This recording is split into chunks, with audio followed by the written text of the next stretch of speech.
ఆంధ్రప్రదేశ్ ప్రభుత్వం సూపర్ 6 సంకల్పంతో ప్రారంభించిన తల్లికి వందనం పథకం కింద ప్రతి బడికి వెళ్లే విద్యార్థికి 15,000 రూపాయలు పంపిణీ చేస్తుంది. ఇందులో భాగంగా 13,000 రూపాయలు తల్లి అకౌంట్లో లేదా సంరక్షకుని అకౌంట్లో, మిగిలిన 2,000 రూపాయలు పాఠశాల అభివృద్ధికి ఉపయోగించబడుతుంది. ఈ తల్లికి వందనం పథకం వర్తించాలి అంటే 1వ తరగతి నుండి ఇంటర్ చదివే విద్యార్థులు అలాగే ఆంధ్రప్రదేశ్ పౌరులై ఉండాలి.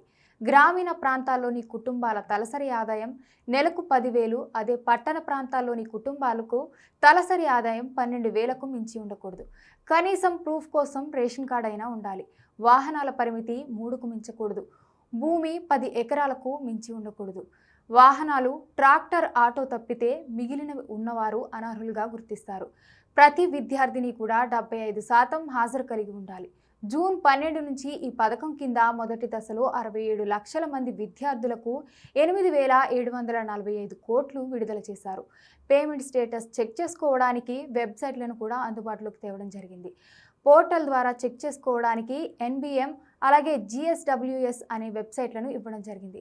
అలాగే వాట్సాప్ ద్వారా కూడా చెక్ చేసుకునే అవకాశం కల్పించారు. ఏ విద్యార్థికి అయినా ఈ పథకంలో మార్పులు లేదా తప్పిదాలు జరిగితే గ్రీవెన్స్ పరిష్కారం కోసం జూన్ 21 నుండి 28 వరకు మీ స్థానిక సెక్రటరియట్ వద్ద గ్రీవెన్స్ దాఖలు చేసే అవకాశం కల్పించారు.